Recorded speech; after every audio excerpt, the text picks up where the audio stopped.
Boa noite. Bom vê-los mais uma vez. Há tempinho que eu não venho, tem uns 4 meses já. E é um prazer danado estar aqui. Coisa muito boa estar com vocês. Estar aqui louvando o Senhor juntos. Aqueles que não me conhecem, eu sou o Bruno. Sou presbítero da Igreja Verbo e tenho uma igreja no lar pequena, lá na cidade de Indaiatuba, no interior de São Paulo, do lado de Campinas. Todos são convidados a visitar, inclusive. E hoje eu queria compartilhar com vocês sobre uma impressão que eu tive, continuando a temática desse mês, que é a batalha espiritual. Eu tive a oportunidade agora, nas últimas semanas, de viajar a trabalho para um país que viveu muitas batalhas. Diferente do Brasil, que nós não tivemos tantas batalhas, guerras aqui, graças a Deus. Mas esse país tem uma história cercada de guerra. E como tema hoje a batalha espiritual, eu creio que tem muitos ensinamentos para trazer para a gente. E uma impressão que eu tive, fui para o Japão, coordenando uma delegação brasileira para as nossas escolas, minhas escolas de arte marcial, que temos 2 filiais lá. E eu reparei muitas coisas incríveis. Eu tenho certeza que muitos aqui, não sei se todos já tiveram... imagino que não, mas muitos talvez já tenham tido a oportunidade de estar no Japão, mas tenho certeza que todo mundo já ouviu falar do Japão e tem uma curiosidade, conhece sobre curiosidades, sobre a cultura japonesa. E uma coisa que me impactou profundamente, Rodrigo, foi a loja de conveniência japonesa. Quem já ouviu falar da Combini? Levanta a mão. Ninguém? Só o Jaime.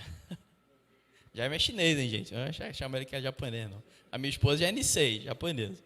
Então, gente, a loja de conveniência japonesa é um caso à parte, assim, é incrível. Aqui a gente está acostumado, a gente vai aliás, muito engraçado isso, que o pessoal que vem de fora fala assim, poxa, Bruno, você vai me levar para tomar café num posto de gasolina? Os caras acham engraçado, né? Tem várias lojas de conveniência que são maravilhosas, de posto de gasolina aqui no Brasil, especialmente no Rio de Janeiro. Mas lá no Japão, as lojas de conveniência são, assim, um caso à parte, assim, um nível ainda mais alto. Você encontra produtos de extrema qualidade, o pessoal vai comer sushi, sashimi, numa loja de conveniência. Isso eu estou falando, não é aquela loja, que nem aqui tem uma loja de conveniência, em determinados postos de gasolina, mas é uma... Não, lá, a cada quarteirão tem 2. 7-Eleven mesmo, 7-Eleven... Aí tem outras, Family Mart, Lawson, são as 3 principais lá. Olha só que engraçado, né? E você chega lá qualquer hora do dia e tem produtos, Flávio, frescos, mas assim, fresquíssimo, coisa incrível. Uma qualidade assim absurda, você come o negócio, caramba, que isso? E é substituído diariamente, a qualidade é muito grande. E você faz de tudo lá, até despachar mala, Jaime, você acredita? Você despacha a mala lá na loja de conveniência, incrível. Incrível, incrível.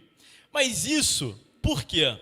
Porque os japoneses, eles têm uma percepção de em tudo que eles fazem, eles querem ser o melhor. Eles querem fazer o melhor que eles podem, não ser melhor do que outro, mas ser melhor do que eles mesmos.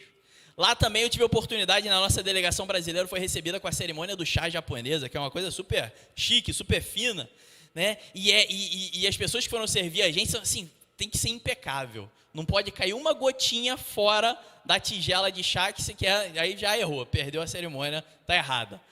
Tem que ser perfeito. Então você tem que estar com a sua mente certa, fazendo aquilo ali que você se dispôs a fazer. E o Japão, embora seja um país cuja grande maioria das pessoas não conhecem a palavra de Deus, o presbítero Sérgio aqui já falou várias vezes, o presbítero Sérgio e Marilene tiveram a oportunidade de estar lá, e ele já falou várias vezes que é um povo que conhece, eles conseguiram viver até os dias de hoje vários valores da palavra do Senhor, princípios que são absolutos, mesmo sem conhecer. Então muitos desses princípios são vividos por japoneses e falta para eles só o principal, que é a salvação. Mas orem pela igreja japonesa, porque ela está vivendo um momento de crescimento. Orem pela igreja japonesa, porque existe um mover diferente naquela terra nesse momento. E eu tenho certeza que o Espírito Santo ele pode ser direcionado pelas nossas orações a incendiar aquele povo. Agora, olha só o que diz o livro, né, a carta aos Colossenses, capítulo 3, versículo 23 e 24. E tudo quanto fizerdes, fazei-o de quê? De todo o coração. Os japoneses, então, você entra na loja de conveniência, eles te atendem sorrindo, não sei o quê, não lembro o que eles falam lá. Te atende sorrindo, você come aquele produto lá maravilhoso, incrível. Porque eles querem fazer o melhor. Quem já viu aqui o Sushi Man, tem no metrô de Tóquio. Ele tem só 2 mesas. Ele atende só 2 mesas por noite. 2 mesas. Por quê? Porque ele é preguiçoso? Não. Porque ele quer fazer o melhor sushi da vida dele aquela noite. E quer estender para aquelas pessoas o melhor do atendimento. Ele quer ser impecável. Melhor que ele puder fazer. Então ele só atende 2 mesas. Ele quer fazer aquilo que ele se dispôs a fazer com todo o coração dele. É o princípio bíblico. Então, quando você vai numa loja de conveniência, como eu falei, você tem um produto ali de qualidade que eles começaram a fazer 3 horas da manhã para estar fresquinho a hora que você acorda, porque eles fazem de todo o coração. Mas o versículo, obviamente, continua, não é? Então, e tudo quando fizerdes, fazei-o de todo o coração como ao Senhor e não aos homens, sabendo que recebereis do Senhor o galardão da herança, porque a Cristo o Senhor servis. Então lá no Japão eles têm uma busca chamada Ikigai, que é uma busca por propósito na vida. E essa busca, ela é direcionada para qualquer coisa que você faça. Então, se você faz o sushi, você vai fazer o melhor sushi, porque é o seu propósito fazer o sushi. Se você trabalha na loja de conveniência, é o seu propósito.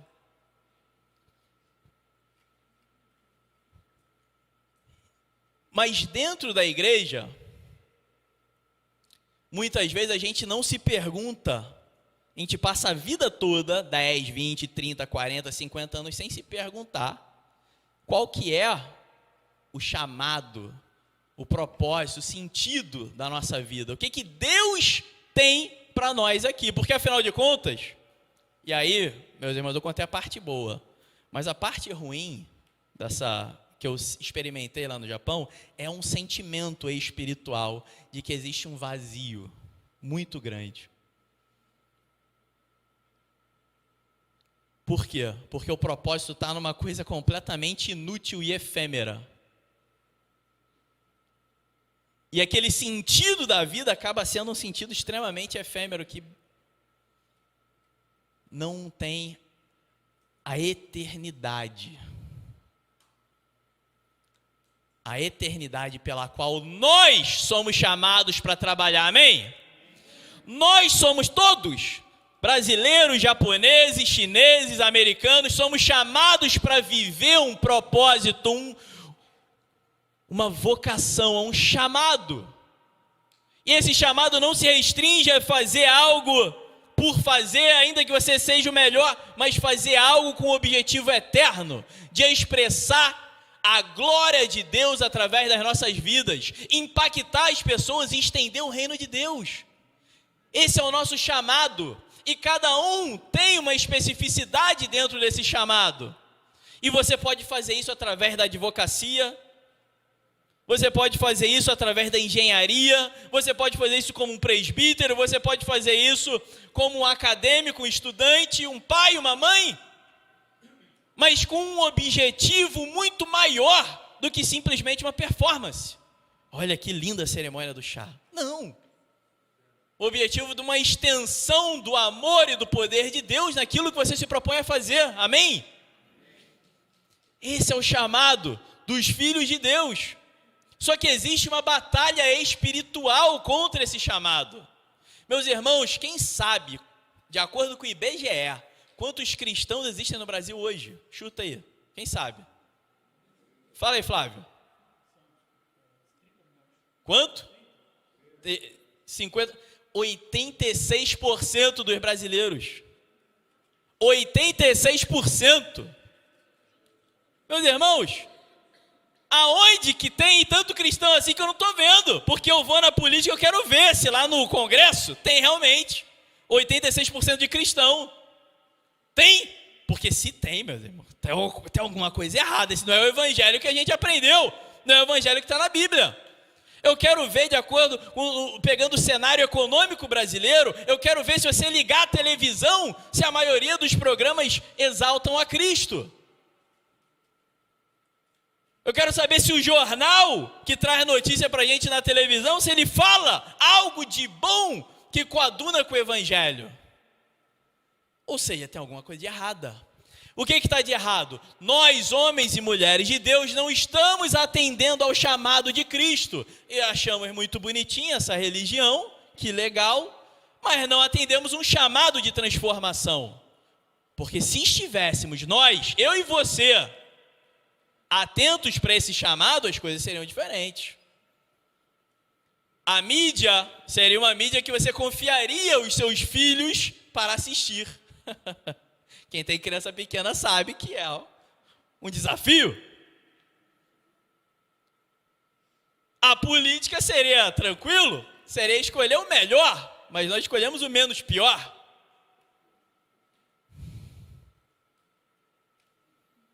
Tudo por conta do chamado. E eu confesso para vocês, meus irmãos, que essa é uma curiosidade que permeia o meu coração desde muito tempo. Muito tempo que eu digo assim, quando eu era adolescente, coisa de 3, 4 anos atrás. Mesma piada de manhã, João, mas você não riu de novo. Você riu por dentro? Gargalhou? É. Os irmãos vieram de manhã. Quem veio de manhã aqui, além do João, do Sérgio, do Vitor, a dona Cleusa? Não dorme não, hein, dona Cleusa? Vou falar bem alto para você não dormir. Meus irmãos, desde adolescente, eu busco, saber entender. Eu falei, Senhor, eu não quero viver a minha vida como uma cerimônia do chá efêmera que vai acabar. Eu quero trabalhar pela eternidade. Então, dentro da igreja, eu perguntava para os meus líderes de jovens, o que eu faço para descobrir meu chamado? Como que eu vou saber qual que é o meu ministério, meu chamado, aquilo que o Senhor Deus tem para mim? Porque, meus irmãos, quando a gente fala de chamado e vocação, muita gente, antigamente, se falava, não é, Fernando André, de padre, de médico, não, porque o médico ele tem uma vocação, porque o padre tem uma vocação. Isso era antigamente, acontecia antigamente, bem antigamente. Não, todos nós temos um chamado, e esse chamado é um chamado sacerdotal, porque quem aqui é chamado para ser sacerdote? Levanta a mão. Todos, pode levantar, todos nós, amém, glória a Deus. Eu dei uma ajuda, hein? Levanta. Todos somos chamados para ser sacerdotes, reis e sacerdotes, todos, não é? Lutero já dizia que é o sacerdócio universal, todos nós. E somos sacerdotes aonde? Nas nossas funções, atribuições profissionais ou nossos papéis sociais. Vamos trabalhar como sacerdote dentro de casa, na empresa, no trabalho, na academia, na escola. E aí, dentro da igreja, eu perguntava, por que eu faço? Eu me lembro que meus líderes falavam assim, poxa, faz tudo que aparecer na tua frente que o Senhor vai te mostrar. Qual que é o seu chamado? Eu vou fazer de tudo, O Vitor e eu já guardamos o carro, na igreja, já vendemos na cantina, demos aula para criança, para adolescente, não é, Vitor? Foi? Por isso que ele está assim, ó, bonito desse jeito, olha lá. E ao passar dos anos eu fui percebendo, enquanto o Senhor falava ao meu coração e mostrava o meu caminho, que dentro da igreja você tinha homens e mulheres cheios de unção, de poder, cheios de entendimento, mas que passava ano após ano e a pessoa não exercia o seu chamado. Olha que incrível. Com 20, com 30, com 40 anos, com 50 anos, com 60, com 70, pessoas com entendimento, conhecer a Bíblia de cabo a rabo. Pessoa com unção, com sabedoria, mas que se permitia ser levado pelos ventos desse mundo, que tentam roubar o que a palavra do Senhor tem para nossas vidas. existe uma batalha espiritual para que não exerçamos esse chamado, para que não atendamos a esse chamado. Existe uma batalha espiritual, Mateus, para a gente não viver o que o Senhor quer. E o inimigo tenta roubar essa verdade da gente. Olha só o que acontece. Mateus capítulo 13, versículo 13 a 16 diz assim, ó. Jesus falando, perguntaram para Jesus, Jesus, por que o Senhor fala com parábola? E Jesus responde, por isso lhes falo por parábolas, porque eles vendo não veem, e ouvindo não ouvem, nem compreendem. E neles se cumpre a profecia de Isaías, que diz, ouvindo ouvireis, mas não compreendereis, e vendo vereis, mas não percebereis. Porque o coração desse povo está endurecido. E ouviram de mau grado com os seus ouvidos, e fecharam seus olhos, para que não vejam com os olhos, e ouçam com os ouvidos, e compreendam com o coração, e se convertam, e eu os cure. Mas, bem-aventurados os vossos olhos. Recebe, irmão? Bem-aventurados os vossos olhos, porque veem, e os vossos ouvidos, porque ouvem. Então, meus irmãos, existe uma batalha espiritual para cegar os nossos olhos e tampar os nossos ouvidos para o chamado que Deus tem em nossas vidas. Então, muitas vezes está falando assim, ó, Mateus, eu tenho para você uma missão, não é fácil, mas é na política do estado do Rio de Janeiro, que é difícil. O que você acha dessa missão? Bora? Vamos transformar? Às vezes ele pode falar para você, Dani, eu tenho uma missão para você no mundo dos negócios. Não é mole, no Brasil ser empresário. Vamos? Mas, às vezes ele fala comigo e os meus olhos estão fechados. Às vezes ele fala comigo e os meus ouvidos estão tampados. E como que eu não quisesse ouvir.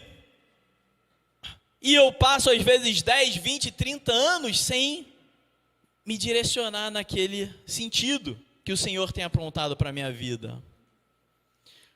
E é o que o diabo quer fazer. Uma nação com 86% que se diz cristão, que é só olhar lá fora, você vai ver muito bem, que não vive esse cristianismo. Salmo 119, versículo 37 diz assim, ó. Olha só o que o salmista fala. Desviai os meus olhos de contemplarem a vaidade e vivifica-me no teu caminho. Então o salmista pede ao Senhor que o Senhor desvie os olhos dele da vaidade.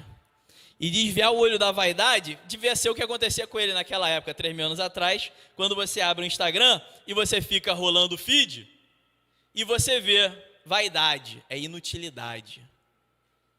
Olha só, você tem um chamado, mas antes desse chamado tem uma viagem para Cancún que é deliciosa. Olha só, você tem um chamado, mas para isso você precisa investir tempo e dinheiro. Agora, tem um carro novo que, poxa, acho que se você se apertar um pouquinho, parcelar bastante. Olha só, você tem um chamado, mas tem uma nova pós-graduação agora, que é psicolico, não sei o quê. Neuro feedback.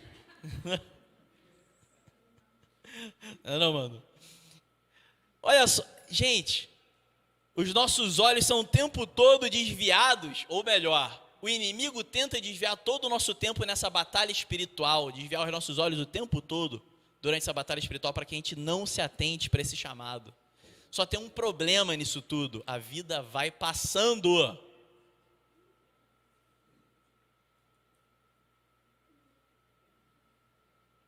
Você já se perguntou qual que é o seu chamado?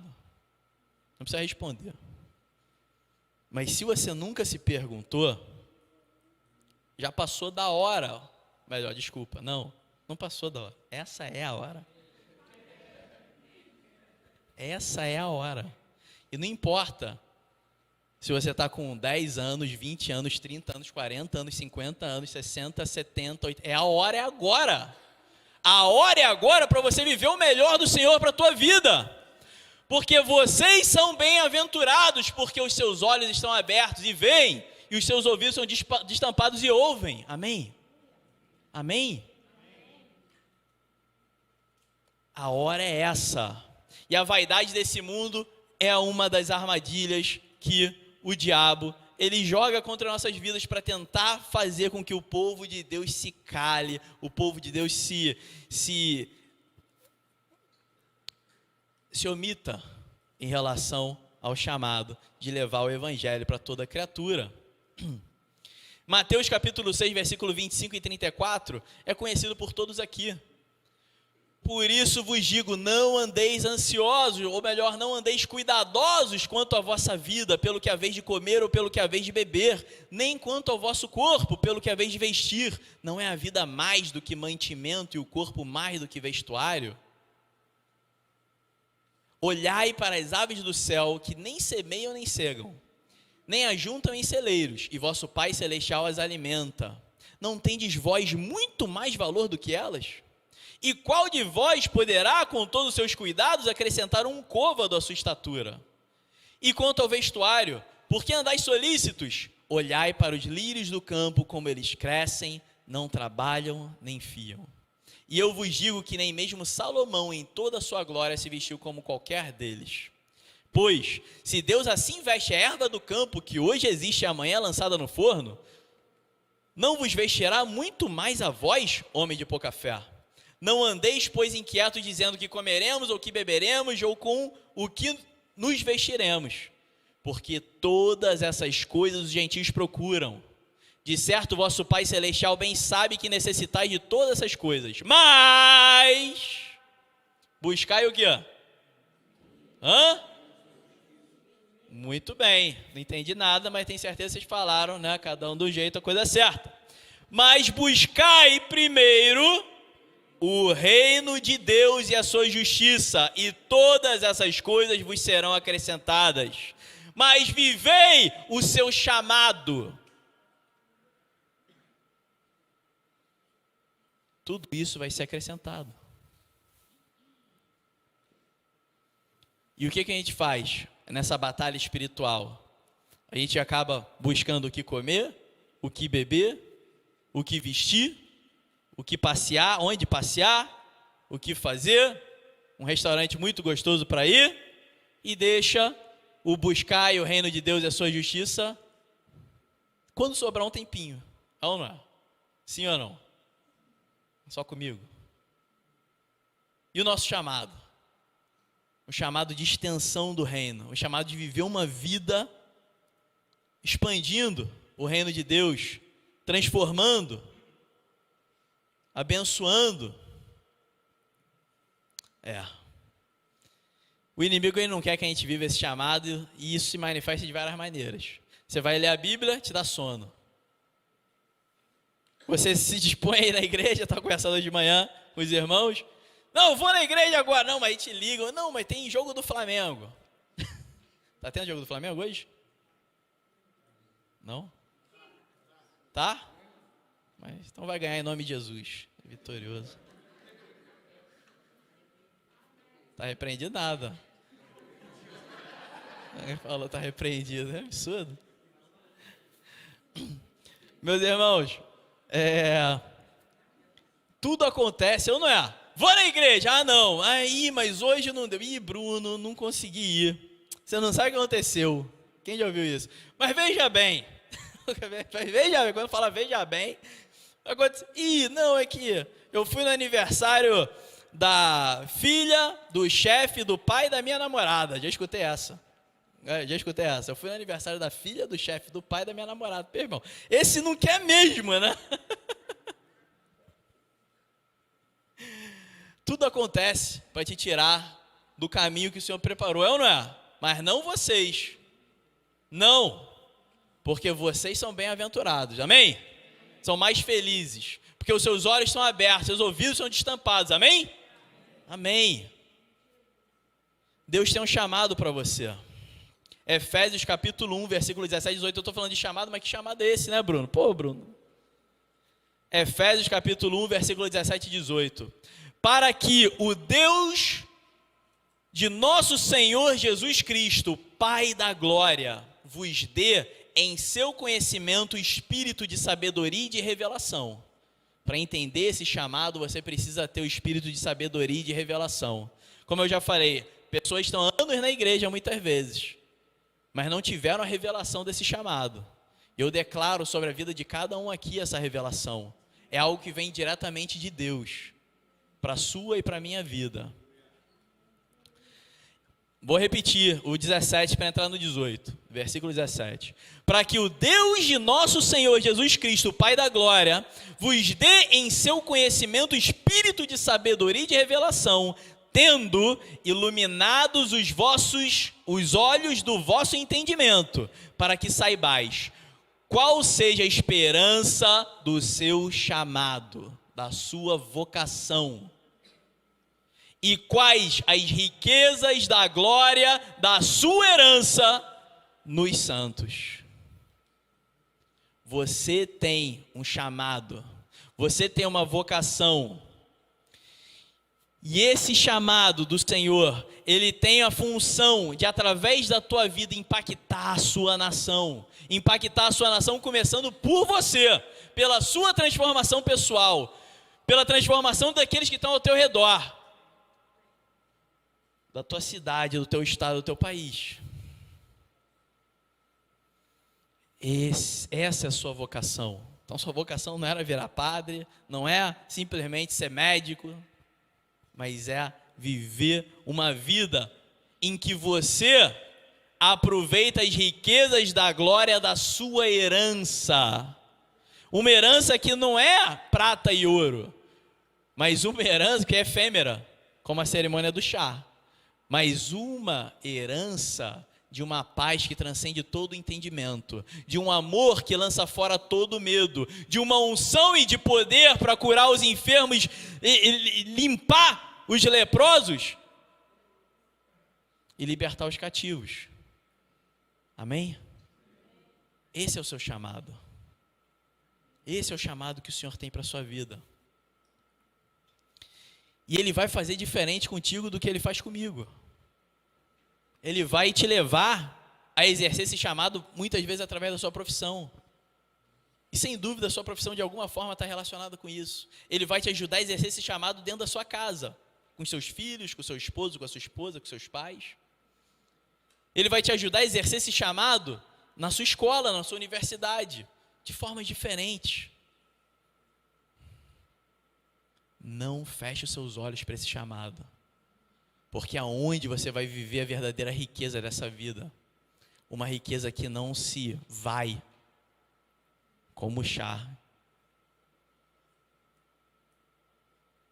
que evapora, mas uma riqueza que permanece pela eternidade. Para que a gente viva esse chamado, eu perguntei para vocês, quem aqui já, não precisa responder, quem aqui já se perguntou, Senhor, qual que é o meu chamado? Como que eu vou estender o teu reino na minha vida? Como que eu vou viver isso, buscando o teu reino em primeiro lugar e a tua justiça em primeiro lugar? Mas como? Então, se você já fez essa oração como eu, às vezes você pode ter refeito várias vezes, buscando uma resposta, ou às vezes você pode ter esquecido dela no meio do caminho, dessa jornada, ou simplesmente nunca ter perguntado, Senhor, qual que é o meu chamado? Mas eu quero te dizer uma coisa, o Deus a quem você serve é um Deus o quê? Vivo ou morto? É um Deus que fala ou que fica mudo, calado na cruz, assim, Fala, não é, Teco? Alto ou baixo? Alto? Sim! Baixo. Baixo, por favor, Bruno, baixo. Ele fala como for, amém? Ele está vivo. E olha só o que ele te ensina, e quem fala isso é o próprio Cristo. Olha só que coisa incrível. Mateus capítulo 7, versículo 7 e 8, você sabe de qual é salteado como eu. Pedi e o que acontecerá? Pedi, dar-se-vos-á, buscai e achareis, batei e abrir-se-vos-á, porque todo aquele que pede recebe, todo que procura acha, e aquele que bate se abre. Quer saber o teu chamado? Simples, Pede, pergunta, procura. Bate na porta, Senhor. E sabe quem vai te responder? O grande presbítero Sérgio. Ele vai se levantar desde a ilha de Guaratiba, com todo o seu poder e sabedoria. O Sérgio é muito bom para te ajudar nisso, tá? Assim como o Rodrigo e o Vitor também. Mas não são eles que vão te responder quanto a isso, é o próprio Deus vai te responder. Eles vão te ajudar a se direcionar com certeza, porque são homens de muita visão, muita experiência. O Vitor, então, coitado, tem muita experiência, barba branca, né? São homens de muita experiência, de muita visão. Eles vão te ajudar a se direcionar, mas é o teu papai que vai responder isso. É o teu papai, que ele quer te falar. Eu não é, Fernando André? Ele quer te colocar no colo e falar assim, meu filho, vem cá. Já se passaram 20 anos que eu estou querendo falar isso contigo. Que bom que agora você chegou. Ou ele vai falar, meu filho, já se passaram 60 anos que eu estou esperando você me perguntar isso. 70 anos!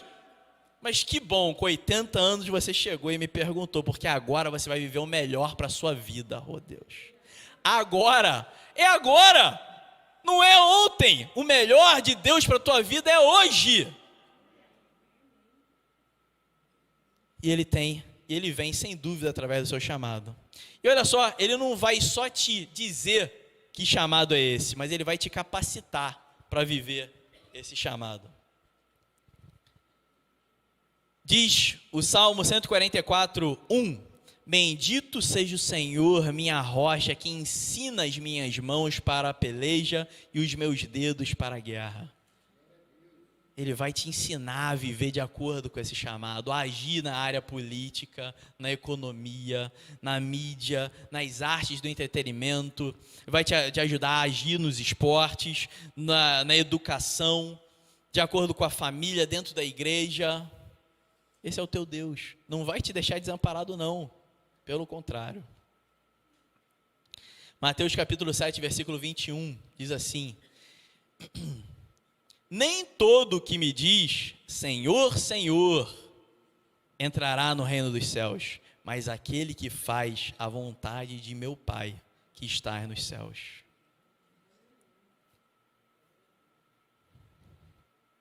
Desde pequeno eu escuto assim, olha, Bruno, o melhor lugar para você estar é no centro da vontade de Deus. Amém? Não é não, Flávio? Centro da vontade de Deus. A gente pode passar a vida inteira ouvindo sobre a Bíblia, sendo uma boa pessoa,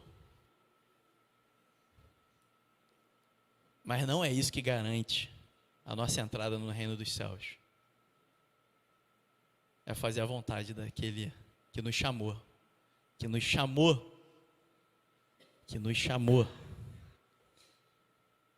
Está na hora da gente viver essa verdade.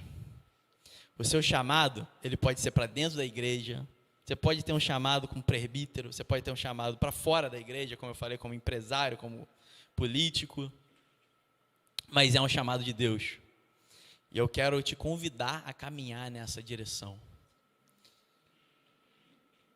Mesmo com toda a batalha espiritual que podia estar impedindo cada um de nós aqui de ouvir esse chamado, ou de viver esse chamado, às vezes você já escutou, você sabe claramente, mas a batalha espiritual vem tentar roubar isso. Mesmo com essa batalha espiritual, nós servimos um Deus que é o vitorioso da batalha. E Ele tem uma promessa para mim e para a sua vida. Viver o melhor que Ele tem para a gente, viver o reino de Deus aqui e agora, significa fazer a vontade dEle. E a vontade dEle é que possamos ouvir e atender a um chamado. Se você quer viver esse chamado, se você quer ouvir do Senhor, às vezes você ainda não escutou, e às vezes você já sabe qual que é, mas precisa se direcionar. Eu quero te convidar a ficar de pé agora, que eu quero orar por você. No lugar que você está, pode ficar de pé, para que a gente possa orar, para que você viva o chamado que o Senhor tem para você. Se você já sabe, glória a Deus. Se você já vive, bênção. Sai fortalecido disso. Se você ainda não viveu, que o Senhor possa te fortalecer agora, em nome de Jesus. Senhor Deus, te agradecemos, Pai, porque o Senhor é muito bom. Te agradecemos, Senhor Deus, porque o Senhor é um Deus de promessas, Pai. E o Senhor tem promessas para cada um aqui, Pai. Senhor Deus, te agradecemos, Pai, porque todos aqui se colocam de pé, Pai, para viver debaixo da Tua vontade, Senhor. Obrigado, Pai. Te agradeço, Senhor Deus, porque cada um aqui, Senhor Deus, que se levanta é mais do que feliz, bem-aventurado, porque consegue abrir os olhos e ver a Tua direção, abrir os ouvidos e ouvir o Teu chamado, Senhor. Pai, que o Senhor venha responder as perguntas, Senhor Deus. Responde as perguntas, Senhor Deus, que cada um tem em relação a esse chamado, Pai. Da mesma forma, Senhor Deus, capacita. E eu declaro, Senhor Deus, uma cobertura para que a vaidade, a inutilidade desse mundo não venha a desviar cada um de nós aqui em relação ao nosso chamado, Senhor. Mas que possamos todos prosseguir firmes na Tua direção, em nome de Jesus. Mais e mais de Ti, Senhor. Eu declaro, Senhor, que cada um aqui receba uma unção, Senhor, de transformação. E essa transformação, pelo atendimento ao chamado, venha pessoalmente, venha impactar o próximo e venha transformar esse país, em nome de Jesus. Amém. Obrigado, Jesus. Uma salva de palmas para Jesus.